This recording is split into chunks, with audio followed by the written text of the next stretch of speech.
कि जिस महीने में हम गुजर रहे हैं यह महीना शाबान का है। शाबान की 15वीं रात में हमारे मुसलमान भाई और बहनें कुछ ऐसे गलत काम करते हैं जिसका कोई हुक्म प्यारे नबी जनाब मोहम्मदुर रसूलुल्लाह सल्लल्लाहु अलैहि वसल्लम से नहीं है। पहली बात तो यह है कि हमारे यहाँ शाबान की 15वीं रात को जागते हैं, और दूसरी बात यह है कि 100 रकात नमाज पढ़ते हैं। हर सूरह फातिहा के बाद पता नहीं 33 मरतबा या 35 मरतबा, अलग अलग जगहों की अलग अलग बिदअतें। याद रखिए, सुन्नत दुनिया के किसी भी कोने में चले जाएं एक ही होती है, लेकिन बिदअत हर इलाके की अलग अलग होती है। कहीं 20-25 मरतबा सूरह फातिहा या कुल पढ़ते हैं, पता नहीं कहीं और जगह 50-100 पढ़ते हैं। इस तरीके की चीजें होती हैं। और साथ में जो है शाबान का रोजा भी रखा जाता है। एक तो रात भर जागते हैं, दूसरे दिन रोजा भी रखा जाता है। जबकि सही मुस्लिम की रिवायत है रसूलुल्लाह सल्लल्लाहु अलैहि वसल्लम के ताल्लुक से कि रसूलुल्लाह सल्लल्लाहु अलैहि वसल्लम ने फरमाया कि शाबान की 15 तारीख के बाद कोई रोजा न रखो।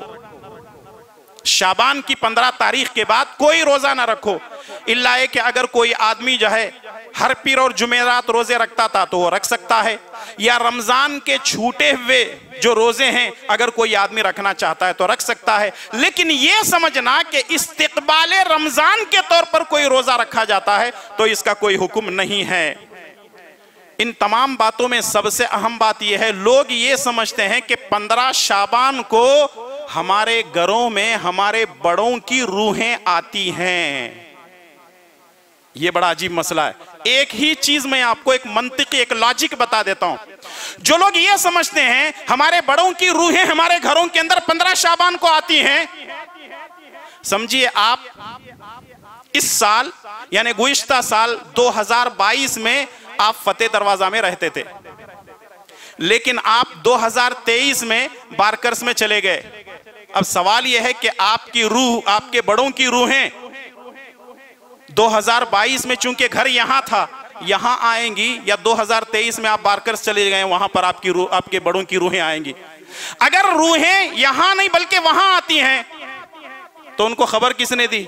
आपने मैसेज किया था या ईमेल किया था या आपने कुछ और मामला किया था? असल में ये सारी चीजें बकवास हैं। देखिए, कानून ये है, कायदा ये है, आदमी जब मर जाता है नेक रूह आसमानों के ऊपर इल्लीन में चली जाती है, जो बदरूह है वो अस्फलुस साफिलिन में चली जाती है, वो नीचे सिज्जीन में चली जाती है। इसका मतलब यह है कि रूहें अल्लाह के पास रहती हैं, वो दुनिया में घूमती नहीं है। जैसे लोग कहते हैं ना, फलां घर में फलां आदमी या फलां औरत जो है खुदकुशी कर लिए थे इसलिए उनकी रूह घूम रही है उस घर में, जाएंगे तो असल में ये सब शैतानी चीजें हैं, इसका कोई ताल्लुक नहीं है।